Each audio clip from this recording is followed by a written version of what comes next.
पत्नी किसकी।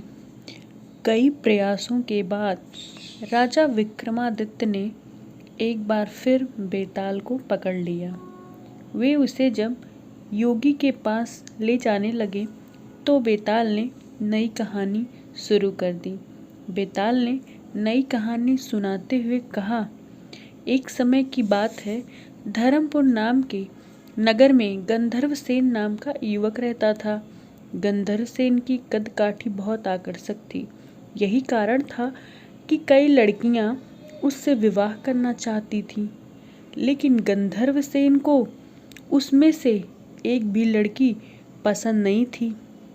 ब्राह्मण पुत्र गंधर्वसेन जब अपने घोड़े पर सवार होकर नगर में निकलता था तो सारी लड़कियां उसे देखती रह जाती। गंधर्वसेन किसी की तरफ नहीं देखता और तेज गति से नगर को पार करके रोजाना एक मंदिर की ओर निकल जाता। यह मंदिर काली देवी का मंदिर था। गंधर्वसेन काली माँ का बहुत बड़ा भक्त था।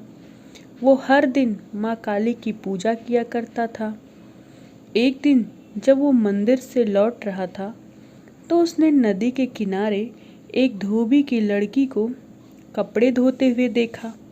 वह लड़की गंधर्वसेन को बहुत सुंदर लगी। गंधर्वसेन को उस लड़की से प्यार हो गया और वो दिन रात उसी के बारे में सोचने लगा। उस लड़की से बात करने का कोई रास्ता नहीं सूझता। एक दिन उसने काली माँ के मंदिर में पूजा करते हुए ये प्रतिज्ञा ली कि अगर वो लड़की उसकी हो गई तो वो काली माँ के चरणों में अपना शीश चढ़ा देगा। गंधर्वसेन खाना पीना भूल चुका था।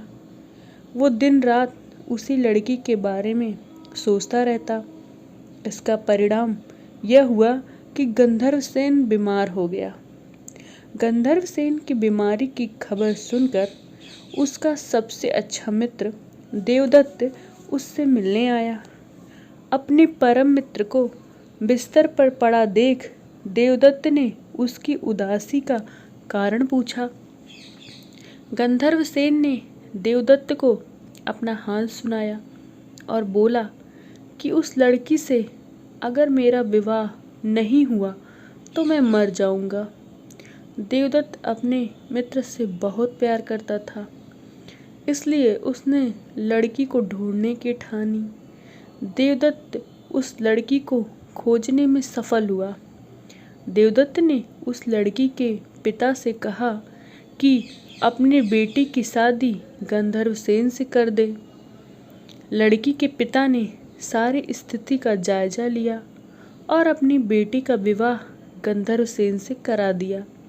शादी को 5 दिन बीत गए और गंधर्वसेन उस प्रतिज्ञा को भूल चुका था जो उसने काली माता के मंदिर में ली थी। एक दिन सपने में गंधर्वसेन को अपनी छाया दिखाई देती है। उसकी छाया उसे वो प्रतिज्ञा याद दिलाती है और कहती है कि तुम अगर ये प्रतिज्ञा पूरी नहीं करोगे तो स्वार्थी कहे जाओगे। अगले दिन गंधर्वसेन को अपनी गलती का एहसास होता है और वो काली माता में मंदिर में अपनी बलि देने के लिए तैयार हो जाता है। वो अपने मित्र देवदत्त को बुलाता है और उससे कहता है कि मैं तुम और तुम्हारी भाभी मंदिर चलते हैं। तुम मंदिर में अंदर पूजा करूँगा और तुम अपनी भाभी का ध्यान रखना। देवदत्त मंदिर चलने को तैयार हो जाता है। दोनों दोस्त उन लड़की के साथ मंदिर पहुँचते हैं और गंधर्वसेन मंदिर के अंदर अपनी प्रतिज्ञा पूरी करने चला जाता है। देवदत्त और गंधर्वसेन की पत्नी बाहर प्रतीक्षा करते हैं। बहुत समय तक जब गंधर्वसेन बाहर नहीं आता तो देवदत्त मंदिर के अंदर चला जाता है। देवदत्त अंदर जाकर देखता है कि गंधर्वसेन ने अपनी तलवार से अपना सिर काटकर काली माँ को बलि चढ़ा दिया है। यह देखकर देवदत्त घबरा जाता है। देवदत्त सोचता है कि कोई भी यह यकीन नहीं करेगा कि गंधर्वसेन ने अपनी हत्या खुद ही की है। सब ये सोचेंगे कि देवदत्त ने अपने मित्र को मारा है, ताकि वो उसकी पत्नी से विवाह कर सके।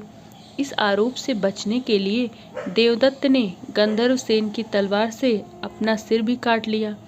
थोड़े समय बाद गंधर्वसेन की पत्नी अपने पति और उसके मित्र देवदत्त को खोजने मंदिर आई। वहां दोनों मित्रों की लाश देखकर वो डर गई। उसने सोचा कि लोग उन दोनों की हत्या का आरोप मेरे ऊपर लगाएंगे। इस लांछन से अच्छा है कि मैं भी मर जाऊं। जैसे ही उस लड़की ने अपना सिर काटने के लिए तलवार उठाई, वैसे ही वहां माँ काली प्रकट हुई। माँ काली ने कहा, पुत्री, मैं तुमसे प्रसन्न हूँ, बोलो क्या वरदान मांगती हो। लड़की ने कहा, आप इन दोनों को जीवित कर दीजिए। माँ काली बोली, तुम इन दोनों के सिर इनके धड़ पर रखोगी तो ये जीवित हो जाएंगे। लड़की ने ऐसा ही किया, लेकिन उसने सर रखने में गलती हो गई।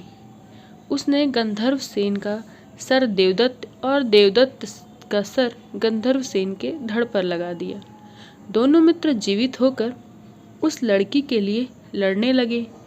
इतनी कहानी सुनाकर बेताल ने विक्रमादित्य से कहा, राजन, अब तुम ही बताओ कि उस लड़की का पति कौन है। विक्रमादित्य को जवाब मालूम था। अगर वो चुप रहते तो बेताल उनका सिर धड़ से अलग कर देता। इसलिए विक्रमादित्य बोले, व्यक्ति की पहचान उसके चेहरे से होती है। इसलिए देवदत्त उस लड़की का पति होगा, क्योंकि उसके धड़ पर गंधर्वसेन का मस्तिष्क वाला हिस्सा लगा है। बेताल ने कहा, इस बार भी तुमने सही जवाब दिया है, इसीलिए मुझे फिर से उड़ जाना पड़ेगा।